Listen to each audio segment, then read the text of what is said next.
Hello दोस्तों, स्वागत है आप सभी का द स्टडी अड्डा पर। और ये जो चैनल है बिल्कुल नया चैनल है, नाम सेम है, लोगो सेम है। पिछला चैनल द स्टडी अड्डा जो चैनल था मेरा वो बंद कर दिया यूट्यूब ने। एक लाइव सेशन में कर रहा था आप के लिए, how to get success in super TET exam, और उसमें डिस्कशन के दौरान ऐसा कुछ भी नहीं बोला जिसमें कोई हार्मफुल हो, कुछ वायलेंस हो। और यूट्यूब ने हार्मफुल एंड वायलेंस कंटेंट बताते हुए, उसकी पॉलिसी का उल्लंघन बताते हुए वो वीडियो बंद किया। उसके बाद चैनल बंद कर दिया। बार बार कांटेक्ट करने पर भी यूट्यूब की तरफ से कोई जवाब नहीं मिल रहा था। तो मैंने एक नया चैनल बनाया, आप सभी को इसको सपोर्ट करना है, सब्सक्राइब करना है। दोबारा से बहुत सारे साथी उससे जुड़े थे, करीब 2,500-3 हज़ार सब्सक्राइबर वहाँ हो चुके थे। तो आप जल्दी से इसके भी उतने ही सब्सक्राइबर हो जाएं। और मैं आज आपके लिए जो लेकर के आया हूँ वो क्वेश्चन आंसर सेशन होगा, टॉपिक होगा इंटेलिजेंस। तो मेरी बात को ध्यान से सुने, सब्सक्राइब ज़रूर कर लें चैनल को। ये पहला वीडियो इस नए चैनल पर डाल रहा हूँ, नाम सेम है, लोगो सेम है। तो हम अब यहाँ पे पढ़ाई करेंगे जब तक कि वो चैनल हमारा रिकवर नहीं हो जाता यूट्यूब से। तो इंटेलिजेंस टॉपिक होगा, क्वेश्चन आंसर सेशन हम करेंगे 10। और पहला क्वेश्चन आपके सामने है। पहला क्वेश्चन है, द थॉर्नडाइक ने बुद्धि को परिभाषित करते हुए किस बात पर विशेष रूप से बल दिया या प्रतिपादित किया। तो थॉर्नडाइक ने क्या इस्टेब्लिश किया, intelligence as a what specially initiate. तो ये क्वेश्चन है, आपको आंसर करना है। सोचिए इसका क्या आंसर होगा। आपको कुछ पहले आप अपना आंसर ज़रूर सोचा करें, आप थोड़ा सा ऑप्शंस को पढ़ा करें। चलिए ऑप्शन भी मैं आपको समझा देता हूँ। किसी व्यक्ति की अंतर्निहित क्षमता, तो बुद्धि की परिभाषा में वो व्यक्ति की अंतर्निहित क्षमताओं की बात करते हैं। उसमें किसी भी तथ्य या प्रति अपने विचारों को प्रतिबिंबित करती है। तो किसी भी प्रस्तुत घटना से सामंजस्य बनाने की कला को बुद्धि कहते हैं, या व्यक्ति के अंतर्निहित क्षमता या व्यक्ति के अंदर ज्ञान की क्षमता को वो बुद्धि कहते हैं। तो क्या इसका सही आंसर होगा, ये आपको बताना है। तो इसका जो राइट आंसर होगा, उसका राइट आंसर होगा किसी व्यक्ति की अंतर्निहित क्षमता जो उसमें किसी भी तथ्य के प्रति अपने विचारों को प्रतिबिंबित करती है। थॉर्नडाइक के हिसाब से वो बुद्धि है, ठीक है। इनहेरेंट एबिलिटी जो होती है उसको वो इंटेलिजेंस कहते हैं। सेकंड क्वेश्चन है, सेकंड क्वेश्चन का आंसर आप करिए। मानसिक आयु मेंटल एज का मेजरमेंट कैसे किया जाता है, किसके द्वारा मेंटल एज मेजर की जाती है। मानसिक परिपक्वता जिसे हम कहते हैं, या फिर मानसिक वृद्धि दर के द्वारा, जन्मजात मानसिक शक्ति के द्वारा, या बालक उसकी आयु के समकक्ष अन्य बालकों की बुद्धि स्तर। तो क्या होगा, मेंटल मैच्योरिटी होगी, मेंटल ग्रोथ रेट होगा, इनहेरेंट मेंटल स्ट्रेंथ होगी, या intelligence level of other children और इनइक्विपमेंट ऑफ हिज एज ग्रुप। तो इसका राइट आंसर क्या होगा, इसका राइट आंसर होगा मानसिक परिपक्वता, द मेंटल मैच्योरिटी। तो मेंटल मैच्योरिटी से क्या मापा जाता है, मेंटल एज को नापा जाता है। तो मेंटल एज मेजर की जाती है। ऐसे ही क्वेश्चन आगे भी करेंगे। देखो, ऐसे बुद्धि परीक्षण जिनमें भाषा का प्रयोग किया जाता है, ऐसे बुद्धि परीक्षण जिनमें भाषा का प्रयोग किया जाता है क्या कहलाएंगे। सिंपल सी बात है, अगर भाषा का प्रयोग हो रहा है तो उन्हें हम कहेंगे शाब्दिक बुद्धि परीक्षण, लेक्सिक इंटेलिजेंस टेस्ट। तो इसका राइट आंसर हो जाएगा लेक्सिक इंटेलिजेंस टेस्ट। गुड। तो वो इंटेलिजेंस टेस्ट क्या कहलाएंगे। तो कोई बात नहीं, यूट्यूब चैनल बदल गया तो क्या हो गया, चैनल का नाम सेम है, पढ़ाने वाला व्यक्ति सेम है। तो सब्सक्राइब आप इसको कर लो और फिर आगे बढ़ते हैं। जैसे वहाँ कर रहे थे ऐसे ही यहाँ भी करेंगे। और वीडियो जो है सबके पास पहुँच जाना चाहिए, वायरल हो जाना चाहिए बिल्कुल। और अच्छे से पढ़ो। देखो, इस क्वेश्चन का आंसर करो। औसत बुद्धि गुणांक एवरेज इंटेलिजेंस कोसेंट क्या है। औसत बुद्धि गुणांक कितना होता है। तो औसत बुद्धि गुणांक होता है 100। औसत बुद्धि गुणांक क्या होता है, मेल और फीमेल दोनों के लिए वो होता है 100। नेक्स्ट क्वेश्चन देखिए, नेक्स्ट क्वेश्चन का आंसर करिए। सोचिए, थॉर्नडाइक कहाँ के मनोवैज्ञानिक थे। थॉर्नडाइक किस कंट्री से बिलोंग करते हैं। थॉर्नडाइक का प्रयोग आपने पढ़ा था, ठीक है, बिल्ली पर इन्होंने प्रयोग किए थे। तो थॉर्नडाइक हैं अमेरिका के, यूएसए के मनोवैज्ञानिक, अमेरिका के मनोवैज्ञानिक हैं, ठीक है। नेक्स्ट क्वेश्चन देखिए, नेक्स्ट क्वेश्चन। बुद्धि वही जिसका बुद्धि परीक्षण मापन करते हैं। बुद्धि वही होती है जिसका बुद्धि परीक्षण मापन करते हैं। कौन कहता है, किसकी स्टेटमेंट है ये, बर्ट की, टर्मन की, एबिगास की और फ्रीमैन की। बिल्कुल एनर्जी के साथ करिए।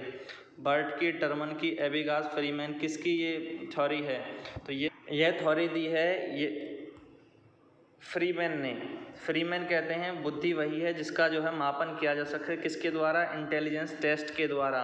तो फ्रीमैन कहते हैं आईक्यू का मापन, आईक्यू सबसे पहले किसके द्वारा जो है मेज़र की गई थी? तो आईक्यू को सबसे पहले मेज़र किया था टर्मन ने, और सबसे पहले जो सूत्र दिया था वो थे स्टर्न, उसमें टर्मन ने संशोधन किया था। अब 8th क्वेश्चन का आंसर करिए। 8th क्वेश्चन बहुत अच्छा क्वेश्चन है, पहले आप इसको अच्छे से स्टडी करिए। यदि कक्षा में कुछ बच्चे पढ़ने में कमज़ोर हैं और कुछ तेज हैं तो अध्यापक के लिए क्या उचित प्रक्रिया होगी? If the some childrens in the class are weak in reading and the some are fast, what is the proper procedure for the teacher? Teacher को क्या करना चाहिए? वो विभिन्न प्रयोजनों के लिए बच्चों की योग्यता और रुचि के आधार पर समूह में बांट करके कार्य कराए, या कमज़ोर बच्चों का काम पढ़ाने का काम तेज बच्चों को सौंप दे, या कमज़ोर बच्चों को स्कूल के समय के बाद अलग से पढ़ाए, या तेज बच्चों को स्वतः पढ़ने की छूट देकर कमज़ोर बच्चों पर ज़्यादा ध्यान दे? तो ये क्या होगा? तो इसमें होगा कि कमज़ोर बच्चों को स्कूल के समय के बाद अलग से पढ़ाया था। Teach the vulnerable children separately after the school, teach vulnerable children separately after the school. जो कमज़ोर हैं उनको थोड़ा अधिक जो है सीख पाएंगे जब उनको थोड़ा अधिक टाइम मिलेगा। तो अच्छा क्वेश्चन था ये, इसलिए मैं इसको एक्सप्लेन भी कर रहा हूँ। और क्वेश्चन नेक्स्ट की बात करते हैं, क्वेश्चन नंबर 9 की। क्वेश्चन नंबर 9 देखिए, मानसिक रूप से मंदबुद्धि बालकों की बुद्धि लब्धि कितनी होती है? मंदबुद्धि बालकों की बुद्धि लब्धि कितनी होती है? द मेंटली रिटार्ड चिल्ड्रन के लिए जो इंटेलिजेंस कोसेंट है आईक्यू वो कितना होगा? तो आंसर हो जाएगा 70 से कम, 70 से नीचे। अगला क्वेश्चन देखिए, मानसिक योग्यता का कौन से तत्व शामिल हैं? मानसिक योग्यता में कौन से तत्व शामिल होते हैं? रुचि, अवधान, भावुकता, स्मृति, तर्क, चिंतन, मनन क्रिया या क्रियाशीलता? तो इंटेलिजेंस, अटेंशन और इमोशन में, और memory, logical thinking, creativity, mental mind action और प्रोडक्टिविटी। तो राइट आंसर हो जाएगा स्मृति, तर्क, चिंतन और सृजनात्मकता। तो ये तत्व किस में शामिल है? मानसिक योग्यता में। सारे क्वेश्चन इंटेलिजेंस टॉपिक से ही रिलेटेड मिलेंगे। एक और क्वेश्चन देखिए, क्वेश्चन नंबर 11, बालक की कालानुक्रमिक आयु, कालानुक्रमिक आयु जिसको हम कहते हैं करंट एज, सीए और मेंटल एज मानसिक आयु दोनों ही 7 वर्ष हैं। तो किस श्रेणी में हम उसको रखेंगे? तो ये सामान्य बुद्धि बालक हो जाएगा। जब अगर सीए कम होती, एमए ज़्यादा होता तो वो प्रतिभाशाली या श्रेष्ठ बुद्धि बालक होता, और जब सीए जो है कम होती है और एमए ज़्यादा होती है तो यानी बालक का मानसिक विकास अधिक हुआ होता है अपनी उम्र के बालकों से, तो उसमें वो प्रतिभाशाली और श्रेष्ठ हो जाता है। बट जब सीए जो है सीए ज़्यादा हो एमए से तो इसमें वो बालक सामान्य बुद्धि से थोड़ा कमज़ोर होता है। ठीक है, तो गूढ़ बुद्धि, क्षीण बुद्धि या निम्न बुद्धि बालक जो आते हैं वो इसमें आते हैं। तो सीए और एमए में आप देखते ही पता कर लेंगे क्या होगा। ठीक है, समझ गए? तो यहाँ पे आंसर हो जाएगा सामान्य बुद्धि। नेक्स्ट क्वेश्चन देखिए, आपने 12 साल के बच्चे का आयु परीक्षण किया और पाया कि उसकी मानसिक आयु 15 है। तो 12 उसका सीए हो गया और एमए आपने फाइंड किया, एमए कितना फाइंड किया? 15। तो कितना उसका वो निकल के आएगा आईक्यू? तो इनटू 100 कर दोगे तो आंसर आ जाएगा। तो सॉल्व कर लेंगे। ठीक है, 5 से कैंसिल हुआ 3 बार, 5 से कैंसिल हुआ 20 और ये 3 से गया 4, तो ये 5 से, इसको फिर से देखो एक बार। 12 साल के बच्चे का परीक्षण किया, मानसिक आयु 15 है, तो 15 हो गया MA अपॉन CA इंटू 100, ये होता है फॉर्मूला। ठीक है, थोड़ा गलत लिख दिया था तो अब सही कर देते हैं, 15/12 गुणा 100, तो राइट आंसर आपका आ जाएगा। और ये हमने कैंसिल किया इसको 4 से ये 3 बार, और उसके बाद 3 से ये गया 5 बार, और 4 से पहले इसको भी काटना था, तो 25 पंजे 125, आंसर आ जाएगा 4। ठीक है, तो 125। समझ गए कैसे सॉल्व किया? MA अपॉन CA इंटू 100 से सॉल्व हो जाएगा। नेक्स्ट क्वेश्चन देखिए, क्वेश्चन नंबर 13 का क्या आंसर होगा? सोचिए जल्दी से। मूल IQ सूत्र के साथ समस्या यह है कि उसने बौद्धिक क्षमताओं की विकृत तस्वीर देता है। तो जो मेन IQ फॉर्मूला है वो इस तरह, जो IQ के बारे में जो उसकी वो किसके IQ गलत बताता है, वो किसके लिए उस IQ को नहीं, फॉर्मूले का यूज नहीं किया जा सकता। तो इसका राइट आंसर क्या होगा? अडल्ट्स के लिए, वयस्कों के लिए वो एक तरह से सही पिक्चर हमारे सामने नहीं रखता है। जो मूल IQ फॉर्मूला है। अगला क्वेश्चन गार्डनर से है। गार्डनर ने तर्क दिया कि इंटेलिजेंस होगा यहाँ पे बुद्धि। तो बुद्धि के पारंपरिक विचार जो है सीमित थे और इसमें यह विचार शामिल है कि डैश बुद्धि है एक विभिन्न सामान्य कार्यात्मक। तो बुद्धि क्या है यही पूछा है, ठीक है। तो यहाँ पे क्या आएगा, there are the intelligence. Intelligence कितनी, गार्डनर ने क्या दिया था, बहुबुद्धि का सिद्धांत, मल्टीपल इंटेलिजेंस। तो यहाँ हो जाएगा विभिन्न, या बुद्धि कितने प्रकार के, बहुत सारे तत्व हैं बुद्धि में। तो राइट आंसर हो जाएगा सेकंड, मल्टीपल इंटेलिजेंस, गार्डनर का। स्पीयरमैन के सिद्धांत से क्वेश्चन पूछा है। स्पीयरमैन ने क्या दिया है, स्पीयरमैन के अनुसार किसी भी और सभी संज्ञानात्मक कार्यों को करने के लिए हमारी क्षमता सबसे अधिक निर्भर है किस पर, एस फैक्टर पर, जी फैक्टर पर, या तरल बुद्धि, ठोस बुद्धि, क्या होगा। तो स्पीयरमैन ने बुद्धि द्वितत्व सिद्धांत और त्रितत्व सिद्धांत दिया है, जिसमें जी फैक्टर, एस फैक्टर बताए हैं। तो हमारी बुद्धि सबसे ज़्यादा किस पर निर्भर करेगी, सबसे ज़्यादा तो जनरल फैक्टर पर निर्भर करेगी, जी फैक्टर पर। उसके बाद जितना ज़्यादा जी फैक्टर होगा उतना ही ज़्यादा एक्स फैक्टर का विकास होगा, ठीक है। ये सारी चीज़ें हमने पढ़ी हैं। ये सारे वीडियोज़ थे उस चैनल पर भी, यहाँ पर भी इनके जो लेक्चर वीडियोज़ हैं वो भी मिलेंगे। और आपको अगर ये लेक्चर वीडियोज़ वैसे जो है परचेज़ करने, तो आप अड्डा 247 पर जाओ, वहाँ पर child development pedagogy by Sumit sir देखोगे तो वो कोर्स मिल जाएगा। वहाँ पर सारे लेक्चर वीडियोज़ हैं। क्वेश्चन आंसर वीडियोज़ तो मैं यहाँ करा ही रहा हूँ यूट्यूब पे, और लेक्चर वीडियोज़ सारे वहाँ हैं, और उन्हें पढ़ो और क्वेश्चन आंसर यहाँ लगाओ, और बस आप डेफिनेटली जो है सीटेट इस बार पार कर जाएंगे। तो देखिए ये है जी फैक्टर, और जी फैक्टर पे सबसे ज़्यादा निर्भर करती है, इस पर स्पीयरमैन ने जो है बुद्धि में बताया था, जी फैक्टर जितना ज़्यादा होगा उतना ही एस फैक्टर की डेवलपमेंट होगी। तो अगला क्वेश्चन है स्टरबर्न के त्रिचापीय सिद्धांत से किसी वस्तु स्थिति में किसी की क्षमता का उपयोग करने की क्षमता, यहाँ जहाँ खुफिया लिखा है हमेशा यहाँ पे बुद्धि होगा, ये थोड़ा ट्रांसलेशन की प्रॉब्लम है। उपयोग करने की क्षमता डैश बुद्धि है, जबकि दुनिया से सीखी गई जानकारी को लागू करने की क्षमता डैश बुद्धि है। तो कौन सी बुद्धि जो है हम एक स्पेसिफिक सिचुएशन में अप्लाई करते हैं, ability to use the one's capability in the specific situation and while the ability to apply information one has learn from the world. तो क्या आंसर होगा, इसका आंसर होगा पहली होती है हमारी प्रयोग अनुभवात्मक, एक्सपीरियंशियल इंटेलिजेंस, जो हम किसी क्षमता में उपयोग करते हैं, किसी भी सिचुएशन में उपयोग करते हैं। और एक होती है जब जो है हम कुछ सीखते हैं, कुछ दुनिया से सीखी हुई एक अप्लाई करते हैं, और वो घटना पे अप्लाई होती है, उसको कहते हैं घटकीय बुद्धि, ठीक है, अनुभवात्मक घटकीय बुद्धि। तो दोनों प्रकार, और एक प्रकार और होता है।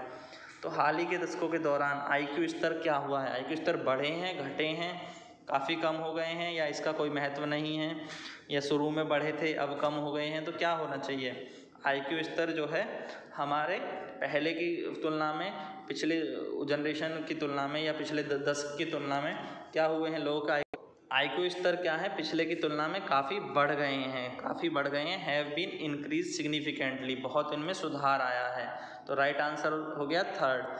3 क्वेश्चन और बाकी हैं। थर्ड देखिए नेक्स्ट क्वेश्चन, थर्स्टन द्वारा प्रस्तावित, थर्स्टन ने प्रस्ताव दिया कि प्राथमिक मानसिक क्षमताओं का सिद्धांत, प्राथमिक मानसिक क्षमताओं के सिद्धांत को लेकर के स्वीकार किया कि कुछ परीक्षणों को मौखिक और स्थानिक के रूप में वर्गीकृत किया जा सकता है, और सभी उपयोगी उपायों के सामान्य तत्वों की बजाय क्षमताओं के बीच अंतर पर जोर दिया जाता है, जिसमें 7 प्रमुख प्रकार की क्षमताएं शामिल थीं।